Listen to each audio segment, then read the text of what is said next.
Mathai Thaina, Ningthau Palingai Matamgi Warini, Yamna Pak Sauraba, Lebak Ama Leirame, Hariba Lebaksi, Ningthau Kebana Palame, Lohongba Sahi Ahumki Matungda, Lemarimbi Thaba, Makoi Anigi, Nungsiraba, Mamum Amakak, Pangjarame, Mamingna, Yaipubi Haina Kaurame, Angang Ojerabasu, Yaipubi Saktamsi, Adukimatik, Pajarame, Hek Ubada, Saning Bapauba Haibadu, Oirame, Adubu Laibak Tiba Haigadra, Yaipubina Kupet Kapet, Satpa Hirakpa Matam Adwaita, Ningthau Kebadu, Akan Balaina Amana, Naraga Taibang Pan, Tadoklaga Adumag, Satkre.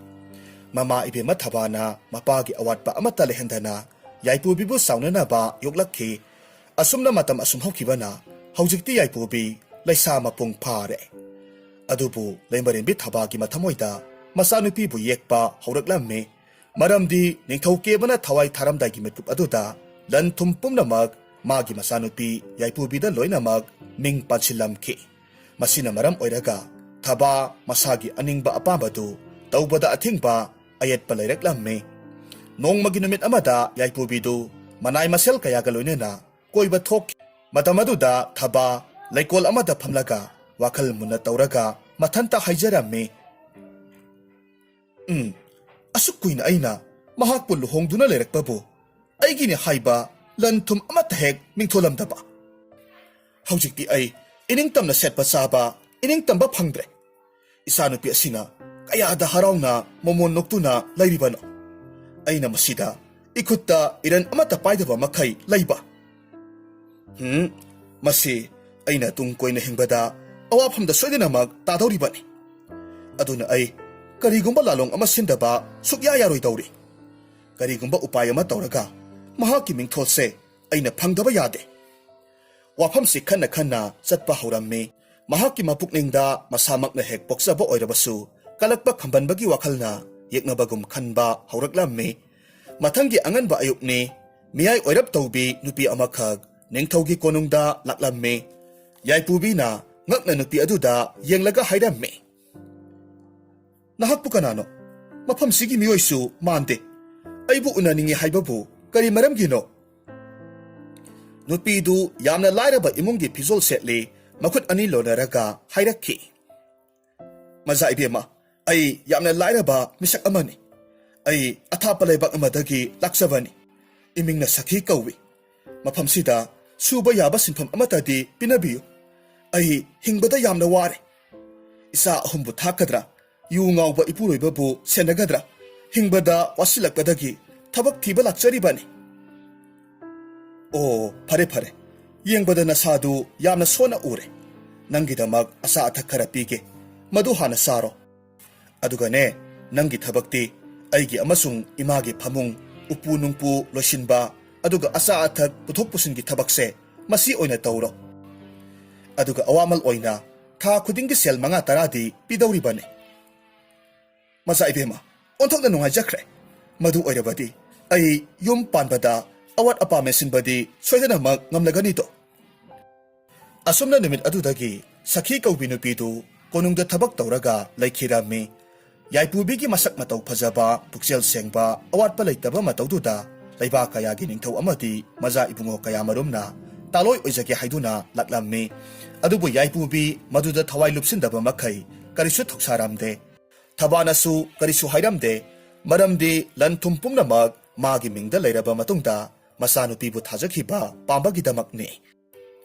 Adubu, Matam Karaki Matungda, Sakigi Asengba Saktam, Utpa Horaklame, Mahak, Luhongdabi Lesabi Aribini, Atopa Leba Kayadagi, Tantoraklaba, Nupi Amani, Potsay Huranbada, Maming Satpi Amani, Pamong Lashinba, Upu Lashinbada, Sakina, Yaipubigi Sanalu Passingdu, Kazik Kazik Huranba Horame, Yaipubinadi, Sakibu Adukimatik, Luna Kanjarame, Adupu Nong Mata, Sakinadi, Yaipubibu Ubada, Ihi Haningdaba, Manakta, Sangindaba, Matau Ulame, Kaurabasu, Nokingdaba Minok Amanoklaga, Adumak Satki. Nong Maginumit Amadani, Yaipubina Magi Kata, Sanglakpamatamda, Sakina Magi Upumanungdagi, Sanana Sabalik Amakag, Lona Lautuklaga, Magi Purit Kauda Hapsin Kibadu, Uhorame, Madu Ubada Yaipubi, Karisu Kangjinadaba Saraga, Kaudem Laga Sanglakame, Saki Ipa Pakatna, Kangboy Lakboy, Hairame. Maza ibema, onthok na thuna halbirakhreda. Ngasidi kari asinba akawba leirabage. Yangoi, aigi jagoi sabada sizinaba khuji zum tabido lawba laklibani. Ado kari torabage na hakpo. Namitu ingangangi nasangamdabaro. Maza ibema, kari sitogde. Yaipubi magi khujidu lawthoklaga adumak wa makha taramdana chatkre. Sakhi sor sangna hondoklaga hairammi. Mahakna aina toriba khudikmakse soidanamak uramni. Mahakki mathamoida tariba mami asidi aina uba phangi. Aduga aingonda karisu hairamdiba asina kariki. Aibu mafamsi thadoklaga chathubana pharadrane. Asumna hairaga masadu pakhatna thorakpa matamda leimarebi thabadu sauna phamlaga leiba urammi. Maduda sakhi magi arotba singdu yaipubina haidokhraboi ningduna masadu seng khaibagomniktuna hairaklammi. Leimarembi aiha nahaki ka adusu upudusu loinamak singdokcharamlabani. Thaba sa thakna saurangna na hairakki. Yamna phai. Tabutabo aihaki sanupido hatu senthukiba ui kari maramgino. Leimarembi madugi maramdadi aisu karisu ahenba khangjade. Zagoi saba thengle haibadi panlambagum tawbani. Madugi nupi masado anga ophaigumna nuklaga konungsida sinba thungna question hek selibani. Mahaki matawdo ai yamna tukachai yamna saungningi. Leimarembi ai hakti nasanupi asibu nahakna yamna nungsijaba malubani. Aduga ngang thorakliba wahi asibu aibu wakhal ama ita tadre. Hoi aihak mahakpu yamna nungsirami. Adubu hojikti aihakini haibada imi khaktamak ngaire. Madu phawba mahakki lanni hairakpasu yaribani. Ai mahakpu nungsiba sukam ngamdre. Leimarembi adudi aihaksu nahakka wakhal chap manare. Mabu nungsiba ipok-pokteda. Hai sakhi yaipubi se karigumba upayama tawraga hatokhibara natragana mahankhibara honadaba yade. Aikhoigi leipak asidagi mahakini haiba pumnamak muthatpa aduni aina pamlipase. Madu oirabadi aigi ningba thunglagani. Leimarembi wafam amatang haijage. Maza ibe mayaipubisi oida padaba wasu yamna ngangi haiba ai khangjai. Aibu nungsidi haiduna ningthaugi konung asidagi tanthokhinaba wakhal sukhanbagi mami ama mangonda ujai. Karigumba aigi phattabagi maramda wa haijilakpa thoklabadi madu thajabirugano. Hai sakhi madugidamak karisu khalugano. Yaipubigi wada aina khak munna tagadaba natte. Wafamdo taruvada sakhi mathamoida momon nokcharammi. Magi phattaba thawngsingdu makha tana chathaba yaragani khalubada yamna haraurammi. Asumna leiringai tanja aduda yaipubidu makhutta haira yaupa polang amakhak puraktuna harauna hairakhi. Ima yengotu aina nangidamak amonba hijampet kayamarum khullaga puraklibane. Aisu khara sarae yamna hawi thumbasu aduki matik thummi. Hai hijampet haiba aduk yamna namthiba amorpa asa athaktubu thawoina leikhom maraktagi khuluribanine. Adubu ima aina ningthina sengna chamthoraklabane. Aikhoi punna saminaba yaniye mahok tang labadi hawi soidanamak hairakani. Hai sakhi mahaki makhutta pariba hijampet yauba polangse amukta mulaga phattaba hapsinphamda hundokluso. Aduga nahakne matung manaudi amuk hana phattaba sinjakse khunba saba sukya yaroi. Sakhi polangdu mulaga hundokre yaipubina amuk makha taraklamme. Ima ai nafamda arubawa amatang tamge. Masi aikhoi ni khaktamak sanaba pami. Atopa miyoi amata tahaningde. Wafamdu tarubada sakhi thokhige tawi. Adubu thabana pharaga khonjel kanna asumna hairamme. Hai nahakna karigumba wa ama phongdokningi haiba taragasu aikhoi puna leiringai haigadabani. Arotpa thabak tawbase ai khak pamde. Ima mahakna thabak suba sasinaraga mi leitaba asingba tanjada aikhoi nigi kadagi sana lupa kaya marum huranba aina ubase koiraklabani. Asuk kuiba matamse madu khakta natte atopa imungi makup matasu huranba ui. Kari, nahak madu hairaga, aina hektamak tajagadro. Nasin thiba, nahak po aigi isaro. Asok phabi inay sibu, nahak ki tatki oiba, aranba samjin sajinba wariduna, aina tajagadaba natte. Nahak na maram oiraga, ningtawgi imong manungse, soidana mag sentahan ba tare. Yana tuna nanggi kada sangkro. Nasakto, yingingde na hey. Nate ima, aina ngasi phawba, aranba wa isilsina haikidri.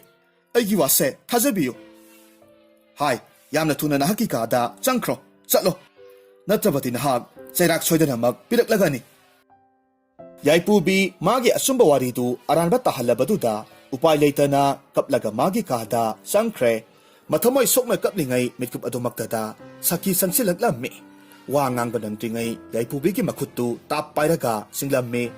Yaipubi ingak na hairaki. Saki, kadaytano aibu puribasibo.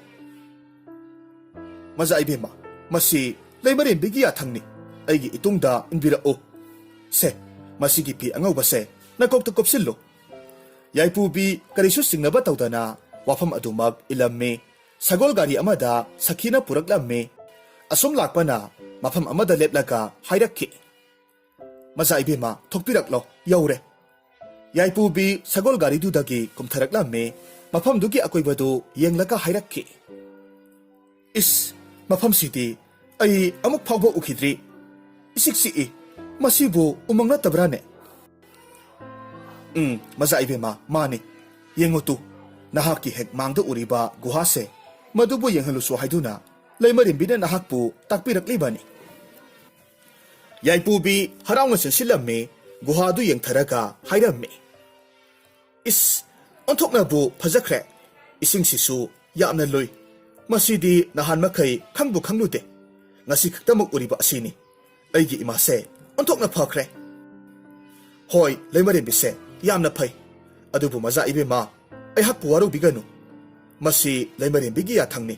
Nahakpu ningthawgi maridagi, manghan kiba, nanggi ming mutat kiba haibase, mahaki aningbani. Karino sakhi? Ningthawgi maridagi, manghan kiba haibabu, aibu, wakalama itataba ngamdre. Sakhi wa makha taruba tawdana athuba matamda sapu kanna yaipubibu guha manungda intharammi aduga mirak narak yenglaga sagol gari thauraga konung tamna chatkre nakal amaromdana yaipubina mitkap thorakpa matamdadi fajaraba sanana saba phamung amagi mathakta hiplaga lairammi madu ubada mahak ingak ngaklammi akoibadu munna yenglaga hairammi. Karino aina uribasibo guha manung asidasu yum saraga lainabra kanagi yumbu oirabano asumna lairingai khangawdana angawba masugi maikhu kaya marum mafamduda khuraklammi aduga arangba mangal amaga loinena mitna kopada singlai ahum khak thoraklammi. Singlai ahumdu masu amata manaramde, amana ngangsang ngangi, amana asangba masu oy, aduga amaduna ising masuni. Makoygi yum aduda masak masasu khangdaba, amuk phawba ukidriba, taibang miyoyba amana itha thajadana lairambaduna ngaksu ngaklammi. Yaipubidi makoy ahumbu ubaduda kina thak niklammi. Yamna phingna angangba masugi singlaiduna sauna hairammi. Hai, nahakpu kanano? Mafamsida kanagi ayaba lauraga sangsilaklibano? Nathoaidu mangningbra? Athuba matamda nahak kanano haibado ta'u. Natrabadi maizaw kamsilaga hatauribani. He athoba singlai, ayhaksi laymarinbi thabagi amata poksabi maza ibema yaipubini. Ayhaki thawaitadi kanbiyu. Asumna hairaga thokiba thodok pumnamag tamlammi. Warol pumnamag khanglaba aduda singlai ahumdu yamna nungairamde aduga saubasu yamna saurammi. Asangba singlai duna yamna nungaitana hairaki. Nupi masa, nahaki namadu onthokpagi puksel nitako. Lan thumgidamakta hek poksabi masa nupi phawpa hatokpa pamba. Phare adubu karisu khaluragano. Aikoi ahumgi yum asida punna hek laiminarasi. Ngasidagi imung manunggum hingminaraga loire. Nangonda yatpinaba kanasu lairoi ko. Aikoi na ngak selaga natu nama phawba sokhalloy. Wafamdo taruvata yaipubi yamna harawrammi. Asumna numit asidagi hauna singlai ahumdugi marakta lairammi.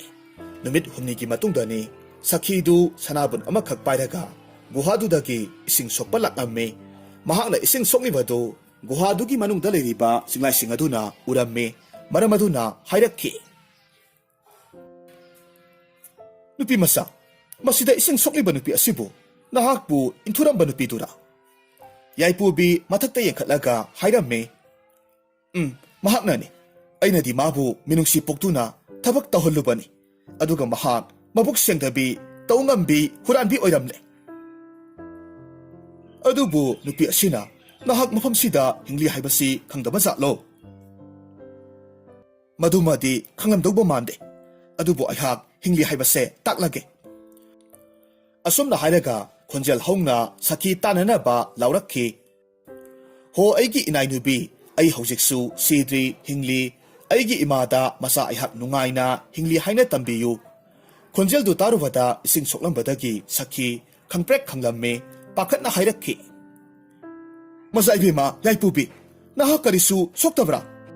ꯐꯔꯦ, ꯋꯥꯍꯩ ꯑꯗꯨꯃꯛ ꯂꯩꯃꯔꯦꯝꯕꯤꯗ ꯇꯝꯖꯔꯒꯦ꯫ ꯑꯁꯨꯝꯅ ꯍꯥꯏꯔꯒ ꯊꯨꯅ ꯌꯥꯡꯅ ꯁꯅꯥꯕꯨꯟ ꯄꯨꯔꯒ ꯆꯠꯈꯤ꯫ ꯑꯗꯨꯒ ꯊꯕꯥꯒꯤ ꯃꯅꯥꯛꯇ ꯃꯈꯣꯡ ꯀꯣꯜꯂꯒ ꯀꯞꯁꯤꯟꯅꯔꯒ ꯍꯥꯏꯔꯝꯃꯤ, ꯂꯩꯃꯔꯦꯝꯕꯤ, ꯑꯩꯍꯥꯛꯄꯨ ꯉꯥꯛꯄꯤꯌꯨ꯫ ꯃꯆꯥ ꯏꯕꯦꯝꯃꯗꯨ ꯒꯨꯍꯥ ꯃꯅꯨꯡꯗ ꯏꯟꯊꯔꯝꯕꯗꯨ ꯍꯤꯡꯂꯒ ꯂꯩꯔꯝꯂꯦ꯫ ꯂꯩꯕꯥꯛ ꯃꯤꯌꯥꯝ ꯃꯃꯥꯡꯗ ꯃꯍꯥꯛꯄꯨ ꯁꯤꯈ꯭ꯔꯦ ꯍꯥꯏꯗꯨꯅ ꯑꯁꯥꯕ ꯃꯤꯇꯝꯗ ꯄꯣꯂꯣꯏꯈꯤꯕꯗꯨ ꯃꯍꯥꯛ ꯍꯤꯡꯂꯝꯕ ꯊꯣꯛꯂꯕꯅꯤꯅ ꯁꯣꯏꯗꯅꯃꯛ ꯒꯨꯍꯥꯗꯨꯗꯒꯤ ꯊꯣꯔꯛꯂꯒꯅꯤ꯫ ꯍꯧꯖꯤꯛ ꯑꯩꯈꯣꯏ ꯀꯔꯤ ꯇꯧꯒꯗꯒꯦ?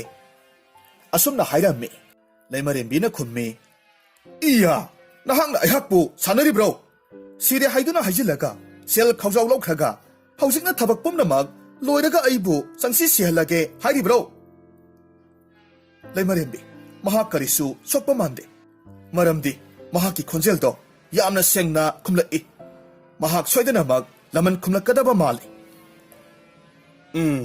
ꯃꯗꯨ ꯑꯩꯅ ꯈꯛ ꯑꯣꯏꯊꯣꯛꯍꯜꯂꯣꯏ꯫ ꯀꯔꯤꯒꯨꯝꯕ ꯎꯄꯥꯏ ꯑꯃ ꯊꯤꯔꯒ ꯃꯍꯥꯛꯄꯨ ꯃꯥꯡꯍꯟꯗꯕ ꯌꯥꯗꯦ꯫ ꯑꯁꯨꯝꯅ ꯍꯥꯏꯔꯝꯂꯒ ꯁꯥꯎꯅ ꯆꯠꯈꯤ꯫ ꯈꯨꯗꯛ ꯑꯗꯨꯗ ꯊꯕꯥꯅ ꯎꯃꯪꯗ ꯂꯩꯕꯤ ꯃꯤꯇ꯭ꯔꯪ ꯍꯩꯕꯤ ꯑꯃꯥꯏꯕꯤ ꯑꯃꯒꯤ ꯃꯅꯥꯛꯇ ꯆꯠꯂꯝꯃꯤ꯫ ꯑꯗꯨꯒ ꯌꯥꯏꯄꯨꯕꯤꯕꯨ ꯃꯥꯡꯍꯟꯅꯕ ꯍꯥꯏꯔꯝꯃꯤ꯫ ꯑꯃꯥꯏꯕꯤꯗꯨꯁꯨ ꯑꯔꯥꯏꯕ ꯃꯤ ꯅꯠꯇꯦ, ꯃꯤꯇ꯭ꯔꯪ ꯇꯧꯕ ꯍꯩꯕꯗ ꯍꯥꯏꯅꯔꯤꯕꯅꯤ꯫ ꯊꯕꯥꯅ ꯍꯥꯏꯔꯝꯃꯤ, ꯁꯦꯜꯒꯤꯗꯃꯛ ꯀꯔꯤꯁꯨ ꯋꯥꯕꯤꯔꯨꯒꯅꯨ꯫ ꯅꯍꯥꯛꯅ ꯄꯤꯌꯨ ꯍꯥꯏꯕꯗꯨꯃꯛ ꯄꯤꯖꯒꯅꯤ꯫ ꯇꯧꯕꯇꯕꯨ ꯑꯩꯍꯥꯛꯀꯤ ꯑꯅꯤꯡꯕ ꯑꯁꯤꯃꯇꯪꯗꯤ ꯊꯨꯡꯍꯟꯕꯤꯌꯨ꯫ ꯃꯥꯏꯕꯤꯗꯨꯅ ꯈꯨꯝꯂꯝꯃꯤ, ꯂꯩꯃꯔꯦꯝꯕꯤ, ꯀꯔꯤꯁꯨ ꯋꯥꯔꯨꯒꯅꯨ꯫ ꯑꯩꯍꯥꯛ ꯂꯩꯅ ꯂꯩꯅ ꯀꯔꯤꯒꯤ ꯄꯨꯛꯅꯤꯡ ꯁꯣꯟꯊꯒꯗꯧꯔꯤꯕꯅꯣ? ꯑꯁꯨꯝꯅ ꯍꯥꯏꯔꯒ ꯃꯍꯥꯛꯀꯤ ꯎꯄꯨ ꯑꯗꯨꯗꯒꯤ ꯄꯥꯇ꯭ꯔ ꯃꯆꯥ ꯑꯃꯈꯛ ꯂꯧꯊꯣꯔꯛꯂꯝꯃꯤ꯫ ꯑꯗꯨꯒ ꯄꯤꯔꯛꯈꯤ꯫ ꯑꯗꯨꯒ ꯑꯁꯨꯝꯅ ꯍꯥꯏꯔꯝꯃꯤ, ꯁꯦ, ꯃꯁꯤꯒꯤ ꯃꯍꯤꯁꯦ ꯌꯥꯝꯅ ꯁꯥꯊꯤꯕ, ꯍꯨ ꯆꯦꯟꯕ, ꯃꯌꯥꯛ ꯌꯥꯝꯅ ꯀꯟꯕ ꯃꯤꯇ꯭ꯔꯪꯒꯤ ꯃꯍꯤꯅꯤ꯫ ꯃꯁꯤꯕꯨ ꯄꯤꯊꯛꯂꯕꯗꯤ ꯁꯨꯛꯁꯣꯏ ꯁꯣꯏꯗꯅ ꯃꯍꯥꯛ ꯃꯤꯠꯀꯨꯞ ꯈꯔꯒꯤ ꯃꯇꯨꯡꯗ ꯃꯈꯣꯡ ꯃꯈꯨꯠ ꯄꯨꯝꯅꯃꯛ ꯂꯣꯏꯅꯃꯛ ꯁꯤꯊꯔꯒ ꯁꯣꯏꯅꯥꯏꯍꯟꯕ ꯉꯝꯗꯧꯔꯤꯕꯅꯤ꯫ ꯃꯗꯨ ꯑꯣꯏꯔꯕꯗꯤ ꯒꯨꯍꯥꯗꯨꯗꯒꯤ ꯊꯣꯔꯛꯄꯁꯨ ꯉꯝꯂꯔꯣꯏ꯫ ꯑꯗꯨꯒ ꯒꯨꯍꯥ ꯃꯅꯨꯡꯗꯨꯗ ꯆꯥꯗ ꯊꯛꯇꯅ ꯑꯗꯨꯃꯛ ꯁꯤꯔꯒꯗꯕꯅꯤ꯫ ꯏꯃꯥ ꯃꯥꯏꯕꯤ, ꯊꯥꯒꯠꯆꯔꯤ꯫ ꯐꯔꯦ, ꯑꯗꯨꯗꯤ ꯅꯍꯥꯛꯀꯤ ꯑꯋꯥꯃꯜ ꯇꯧꯖꯔꯝꯂꯒꯦ꯫ ꯑꯁꯨꯝꯅ ꯍꯥꯏꯔꯒ ꯁꯅꯥ ꯂꯨꯄꯥꯅ ꯄꯤꯛ ꯊꯟꯅ ꯌꯥꯎꯕ ꯈꯥꯎꯖꯥꯎ ꯑꯃꯈꯛ ꯁꯤꯟꯅꯔꯝꯃꯤ꯫ ꯃꯊꯪꯒꯤ ꯅꯨꯃꯤꯠꯇꯅꯤ ꯃꯤꯇ꯭ꯔꯪꯒꯤ ꯃꯍꯤꯗꯨ ꯁꯈꯤꯗ ꯌꯥꯏꯄꯨꯕꯤꯗ ꯄꯤꯊꯛꯂꯨꯅꯕꯒꯤꯗꯃꯛ ꯁꯤꯟꯅꯔꯛꯂꯝꯃꯤ꯫ ꯂꯩꯃꯔꯦꯝꯕꯤꯒꯤ ꯌꯥꯊꯪ ꯄꯨꯔꯒ ꯒꯨꯍꯥ ꯇꯝꯅ ꯂꯥꯛꯂꯝꯃꯤ꯫ ꯃꯤꯠꯀꯨꯞ ꯈꯔꯒꯤ ꯃꯇꯨꯡꯗ ꯃꯐꯝꯗꯨ ꯌꯧꯔꯕꯗ ꯁꯈꯤꯅ ꯈꯣꯟꯖꯦꯜ ꯍꯧꯅ ꯂꯥꯎꯔꯒ ꯍꯥꯏꯔꯝꯃꯤ, ꯍꯣ ꯃꯆꯥ ꯏꯕꯦꯝꯃ, ꯂꯩꯃꯔꯦꯝꯕꯤꯅ ꯅꯍꯥꯛꯀꯤꯗꯃꯛ ꯄꯣꯠꯁꯛ ꯑꯃꯈꯛ ꯄꯤꯔꯛꯂꯤꯌꯦ꯫ ꯃꯁꯤ ꯍꯥꯟꯅ ꯊꯛꯂꯒ ꯂꯩꯈꯣ꯫ ꯃꯇꯨꯡꯗ ꯃꯅꯥꯏ ꯃꯁꯜ ꯀꯌꯥꯃꯔꯨꯝ ꯄꯨꯔꯛꯇꯨꯅ ꯅꯍꯥꯛꯄꯨ ꯂꯧꯊꯣꯛꯂꯒꯦ ꯍꯥꯏꯅ ꯇꯥꯛꯄꯤꯔꯛꯏ꯫ ꯋꯥꯁꯤ ꯍꯥꯏꯔꯒ ꯄꯥꯇ꯭ꯔꯗꯨ ꯒꯨꯍꯥꯗꯨꯒꯤ ꯃꯅꯨꯡꯗ ꯊꯥꯗꯔꯛꯂꯝꯃꯤ꯫ ꯑꯗꯨꯒ ꯑꯗꯨꯃꯛ ꯆꯠꯈ꯭ꯔꯦ꯫ ꯍꯥꯏꯔꯤꯕ ꯄꯥꯇ꯭ꯔꯗꯨ ꯆꯤꯡꯂꯥꯏꯗꯨꯅ ꯈꯨꯜꯂꯒ ꯃꯅꯝ ꯅꯝꯂꯝꯃꯤ꯫ ꯑꯗꯨꯒ ꯍꯥꯏꯔꯛꯈꯤ, ꯍꯥꯏ, ꯃꯁꯤꯗꯤ ꯍꯨ ꯆꯦꯟꯕ ꯃꯍꯤꯅꯤꯗꯅ꯫ ꯅꯨꯄꯤ ꯃꯆꯥ, ꯃꯁꯤ ꯊꯛꯂꯨꯒꯅꯨ꯫ ꯍꯨ ꯄꯤꯊꯛꯇꯨꯅ ꯅꯍꯥꯛꯄꯨ ꯍꯥꯠꯀꯦ ꯊꯧꯔꯥꯡꯂꯤꯕꯅꯤ꯫ ꯑꯣ, ꯑꯩꯍꯥꯛꯀꯤ ꯏꯃꯥꯁꯦ ꯇꯁꯦꯡꯅ ꯃꯆꯥ ꯑꯩꯕꯨ ꯅꯨꯡꯁꯤꯗ꯭ꯔꯕ ꯑꯣꯏꯔꯦ꯫ ꯑꯃꯨꯛꯇꯪꯕꯨ ꯅꯨꯡꯁꯤꯕꯤꯔꯛꯂꯕꯗꯤ ꯍꯥꯏꯅ ꯉꯥꯏꯖꯕꯅꯤ꯫ ꯑꯗꯨꯕꯨ ꯐꯔꯦ, ꯃꯤꯠꯀꯨꯞꯇꯨ ꯂꯥꯛꯇ꯭ꯔꯤꯕ ꯐꯥꯎꯕꯗꯤ ꯉꯥꯏꯕ ꯇꯥꯕꯅꯤ꯫ ꯑꯁꯨꯝꯅ ꯍꯥꯏꯔꯒ ꯅꯨꯡꯉꯥꯏꯇꯅ ꯂꯨꯞꯊꯈꯤ꯫ ꯃꯍꯥꯛꯀꯤ ꯃꯇꯧꯗꯨꯗ ꯆꯤꯡꯂꯥꯏ ꯑꯍꯨꯝꯗꯨꯁꯨ ꯌꯥꯝꯅ ꯅꯨꯡꯉꯥꯏꯔꯝꯗꯦ꯫ ꯃꯊꯪꯒꯤ ꯑꯉꯟꯕ ꯑꯌꯨꯛꯀꯤ ꯃꯇꯝꯗꯅꯤ ꯃꯤꯇ꯭ꯔꯪꯒꯤ ꯃꯍꯤꯗꯨ ꯄꯨꯔꯒ ꯁꯈꯤꯗꯨ ꯑꯃꯨꯛ ꯒꯨꯍꯥꯗꯨꯒꯤ ꯃꯅꯥꯛꯇ ꯂꯥꯛꯂꯝꯃꯤ꯫ ꯁꯣꯏꯅꯥꯏꯕꯤ ꯑꯣꯏꯔꯝꯂꯒꯅꯤ ꯈꯜꯂꯨꯕꯗ ꯍꯔꯥꯎꯅ ꯅꯣꯛꯂꯝꯃꯤ꯫ ꯃꯐꯝꯗꯨ ꯍꯦꯛ ꯌꯧꯕꯒꯗꯤ ꯈꯣꯟꯖꯦꯜ ꯍꯧꯅ ꯍꯥꯏꯔꯝꯃꯤ, Ho maza ibema kamdori bage nahakpo. Yaipubina khumlamme. Sakhi ai karisu tawde nungaina leiri haina imada tambiyu. Oh nahak karisu tawde haiba. Wafam si hairam laga sakhi pakatna senki aduga laimarembida amok makhong kolaga hairamme. Laimarembi maza ibema yaipubidi mahidu thakhitre mahak karisu tawhode aikoina tawriba lalongse mahakna khangkraba male. Laimarembina khummi iya onthokpagi nupini dako khangani. Nahak chatlu amaibi nupido kawuso. Khudak aduda sakhina amaibidu puraklamme wari pumnamak liduna khanghallamme. Matam aduda amaibi aduna mitrang tawraga phajaraba angangba masugi pizol amakhak thokhallamme aduga hairakki. Se masigi pizol se mangonda sino. Masibu amuktang setkiba thoklabadi soidanamak mapunsi chupa tumlaga adumak laikragadabani. Adu oirabadi mahak asibaga pangkhak oiragadabani. Mathangi numitani pizoldu puraga sakhi laklamme aduga hairamme. Ho maza ibema nahakidamak laimarembina phajaraba pizol amakhak pirakliye. Masi hana chetpirammo aduga ayingbado kokhanbiyu. Aduga numit kharani sigi manungda nahak pukanba laklagani haina takpirak I. Wasi hairaga pizoldu guha manungduda thadakre aduga adomak chatkre. Yaipubi pizoldu khungalaga yengzaramme. Hek yengbada aduki matik apamba setningba phawramme. Aduga mahak matomta momon noksaraga hairamme. Oh aigi imase masa aibu nungsiba khara makhaidi phawraklaba male. Aigi damakni khanduna pizolsi piraklibani ko. Kayada nusiribano. Phare ai masi chesilage. Aduga ningthina keraga lairage. Madu oirabadi singlai ahumduna lakpada aibu phajai hairagani to. Asumna hairaga singnaba laitana pizoldu chesilllamme. Aduga mingsel yenglaga keringai khanghaudana hakam wawa salaga asiba amagi matawgum tumlaga laikre. Mitkup kharagi matungda singlai ahumduna mayomda halakpa matamda yaipubina mingsel mamangda asiba amagumna laibadu ubaduda singlai amana nungaitana hairamme. Yaipubisi masa ngamdraba malene. Aikoi kari tawni itaw. Itaw aigi wakaldadi mahakse taibang thadokduna chatkraba male.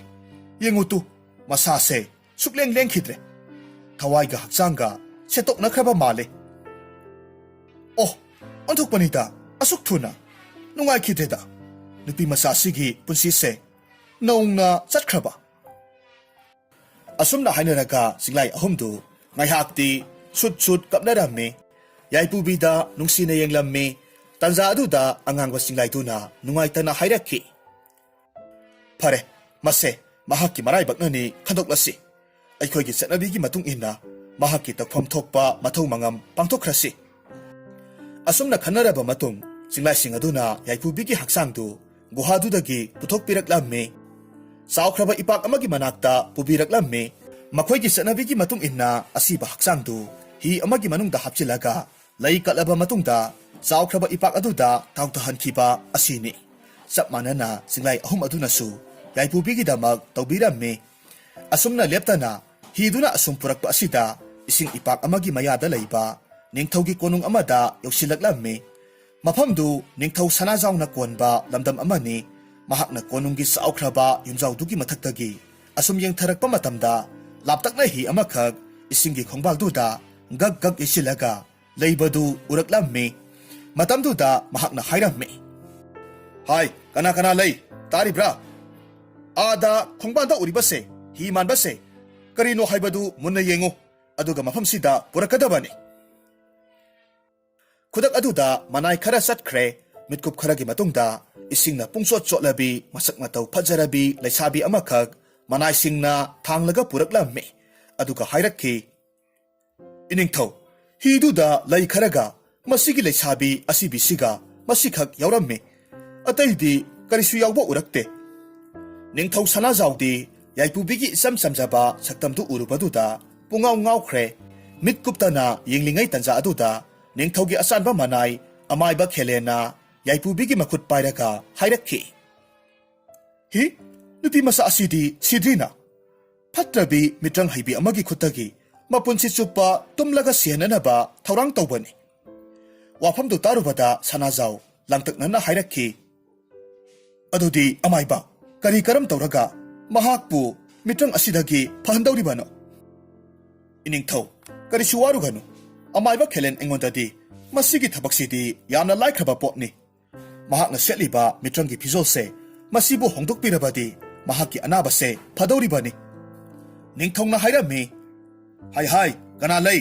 ꯑꯩꯒꯤ ꯏꯆꯟꯅꯨꯄꯤ ꯂꯩꯃꯗꯣ ꯀꯧꯔꯛꯎ, ꯑꯗꯨꯒ ꯐꯖꯔꯕ ꯐꯤꯖꯣꯜ ꯑꯃ ꯅꯨꯄꯤ ꯑꯁꯤꯕꯨ ꯍꯣꯡꯗꯣꯛꯄꯤꯅꯕ ꯍꯥꯏꯔꯨꯁꯣ꯫ ꯋꯥꯐꯝ ꯑꯗꯨꯃꯛ ꯄꯥꯡꯊꯣꯛꯂꯝꯃꯤ꯫ ꯂꯩꯃꯅ ꯃꯥꯒꯤ ꯀꯥꯗ ꯄꯨꯁꯤꯜꯂꯒ ꯌꯥꯏꯄꯨꯕꯤꯒꯤ ꯐꯤꯖꯣꯜ ꯑꯅꯧꯕ ꯑꯃ ꯍꯣꯡꯗꯣꯛꯂꯝꯃꯤ꯫ ꯑꯗꯨꯝꯅ ꯍꯦꯛ ꯇꯧꯕꯗꯒꯤꯗꯤ ꯈꯪꯍꯧꯗꯦ ꯑꯁꯤꯕꯒꯨꯝ ꯇꯨꯝꯂꯒ ꯂꯩꯔꯝꯕ ꯌꯥꯏꯄꯨꯕꯤꯗꯨ ꯃꯤꯀꯞ ꯈꯪꯊꯣꯛ ꯊꯣꯔꯛꯈꯤ꯫ ꯃꯇꯧ ꯑꯗꯨꯗ ꯂꯩꯃꯗꯤ ꯈꯪꯄ꯭ꯔꯦꯛ ꯈꯪꯂꯝꯃꯤ꯫ ꯑꯀꯤꯕ ꯑꯃꯒ ꯂꯣꯏꯅꯅ ꯃꯥꯒꯤ ꯀꯥꯗꯒꯤ ꯆꯦꯟꯊꯣꯛꯈ꯭ꯔꯦ꯫ ꯌꯥꯏꯄꯨꯕꯤꯁꯨ ꯋꯥꯈꯜ ꯇꯥꯔꯛꯇꯨꯅ ꯂꯩꯃꯒꯤ ꯃꯇꯨꯡ ꯏꯟꯅꯔꯛꯂꯝꯃꯤ꯫ ꯃꯇꯝ ꯑꯗꯨꯗ ꯅꯤꯡꯊꯧꯅ ꯎꯔꯦ ꯃꯁꯜ ꯅꯨꯄꯤꯒꯤ ꯍꯦꯛ ꯃꯇꯨꯡꯗ ꯇꯥꯟꯅꯔꯛꯂꯤꯕ ꯁꯛꯈꯪꯗꯕꯤ ꯅꯨꯄꯤꯗꯨ꯫ ꯃꯗꯨ ꯎꯔꯨꯕ ꯃꯇꯝꯗ ꯍꯦꯟꯅ ꯄꯨꯡꯉꯥꯎ ꯉꯥꯎꯈ꯭ꯔꯦ꯫ ꯂꯩꯃ ꯁꯣꯔ ꯁꯥꯡꯅ ꯍꯣꯟꯗꯣꯛꯂꯒ ꯍꯥꯏꯔꯝꯃꯤ, ꯀꯔꯤꯅꯣ?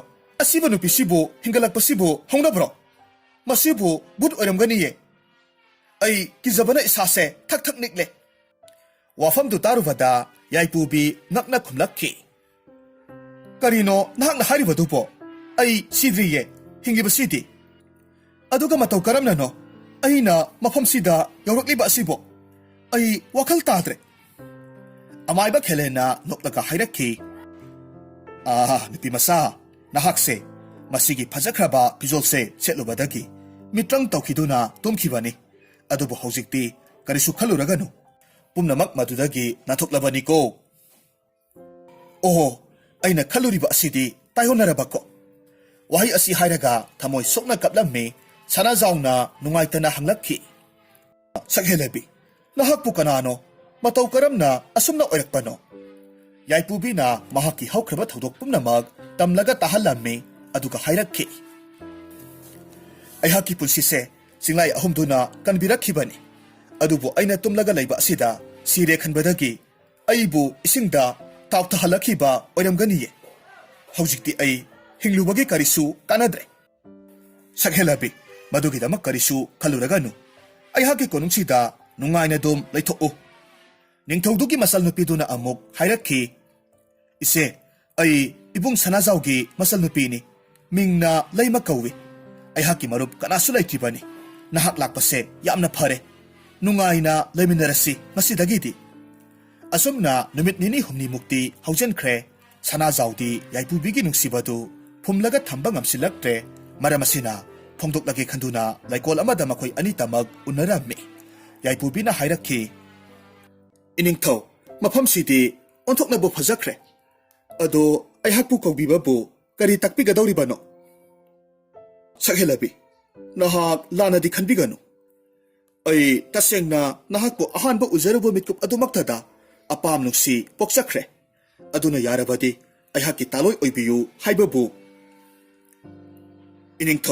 ꯏꯅꯤꯡꯊꯧꯒꯤ ꯋꯥꯗꯨꯗꯤ ꯑꯩꯍꯥꯛꯀꯤꯗꯃꯛꯇꯤ ꯂꯥꯏꯕꯛ ꯐꯕꯅꯤ꯫ ꯑꯗꯨꯕꯨ ꯑꯩꯍꯥꯛꯀꯤ ꯂꯨꯍꯣꯡꯕꯗ ꯑꯩꯒꯤ ꯏꯃꯥꯕꯨꯗꯤ ꯌꯥꯎꯍꯟꯅꯤꯡꯉꯤꯗꯣ꯫ ꯑꯣ, ꯃꯗꯨꯒꯤꯗꯃꯛ ꯑꯣꯏꯔꯒꯗꯤ ꯀꯔꯤꯁꯨ ꯋꯥꯔꯨꯒꯅꯨ꯫ ꯁꯣꯏꯗꯅ ꯐꯠꯇꯕꯤ ꯅꯨꯄꯤ ꯃꯅꯥꯏ ꯑꯗꯨꯒ ꯅꯪꯒꯤ ꯏꯃꯥꯒꯗꯣ ꯍꯌꯦꯡ ꯀꯧꯔꯒ ꯂꯨꯍꯣꯡꯕꯒꯤ ꯋꯥꯗꯣ ꯍꯧꯗꯣꯛꯂꯒꯦ꯫ ꯑꯗꯨꯒ ꯃꯈꯣꯏꯅ ꯇꯧꯖꯈꯤꯕ ꯐꯠꯇꯕ ꯑꯗꯨꯒꯤꯗꯃꯛ ꯄꯔꯥ ꯑꯃ ꯁꯣꯏꯗꯅꯃꯛ ꯇꯝꯕꯤꯔꯒꯦ꯫ ꯑꯁꯨꯝꯅ ꯃꯊꯪꯒꯤ ꯑꯉꯟꯕ ꯑꯌꯨꯛꯀꯤ ꯃꯇꯝꯗꯅꯤ ꯅꯤꯡꯊꯧ ꯁꯅꯥꯖꯥꯎꯅ ꯃꯍꯥꯛꯀꯤ ꯃꯅꯥꯏ ꯈꯔ ꯊꯥꯔꯒ ꯁꯈꯤ ꯑꯃꯗꯤ ꯊꯕꯥꯕꯨ ꯀꯧꯔꯨꯅꯕ ꯌꯥꯊꯪ ꯇꯧꯔꯝꯃꯤ꯫ ꯃꯁꯤꯒꯤ ꯃꯇꯨꯡ ꯉꯥꯏꯍꯥꯛ ꯂꯩꯔꯒꯗꯤ ꯃꯈꯣꯏ ꯄꯨꯝꯅꯃꯛ ꯌꯧꯔꯛꯂꯝꯃꯤ꯫ ꯊꯕꯥꯅ ꯊꯧꯒꯜꯂꯣꯟ ꯎꯠꯂꯒ ꯍꯥꯏꯔꯝꯃꯤ,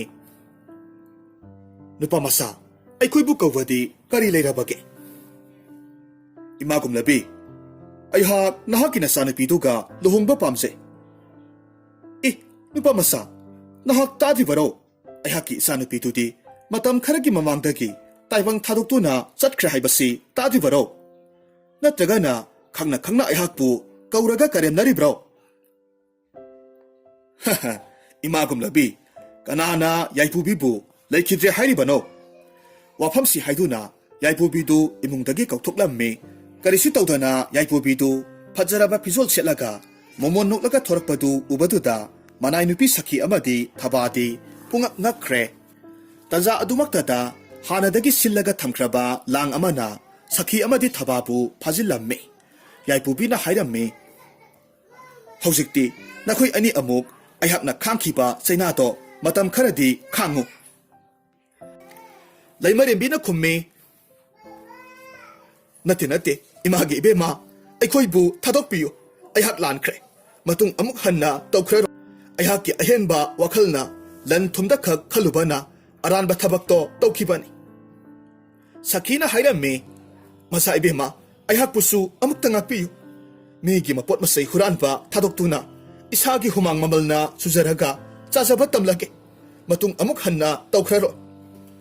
Yaipubi nungaitana sanazawda yenglakhi midyeng dugi artha khangnaduna sanazawna hairammi. Pare nakhoi animakna lale hairabanina adubune masimadi khangjillu. Karigumba matung manaw phattaba thabak tawge khalabadi amuk hanna ngakpiba khak ngamloi. Asumna hairaga makhoi anibu thaduklammi. Numit adumaktata laimarimbi thabaga yasinaba puraktuna mahakki lebak aduda mahakna tawkiba thabaksing adu loinamak lithokhtuna khanghallammi. Aduga praja miyamsingdasu phattaba thabak adugidamak lale haiduna sengdoklammi. Praja miyamna saurabasu masagi maral yazaba aduda maral pumnamak ngakpirammi. Asumna numit ninigi matungda masanupi yaipubibu ningthau sanazawga yamna sauna luhongbirammi. Thaba mahaki phattaba pumnamak thadokre. Aduga sakhisu haujikti masagi maral yazaduna phattaba thabak tawkhidre. Humang maltana hingba tamlammi. Asomdana yaipubi laimarembigi pham hapirammi. Asumna khudongthiba kaya marum mayoknaraklaba matungda kona thangdadi laimarembi yaipubidu ningthau sanazawgi matengna awat apa leitana yamna nungaina panki.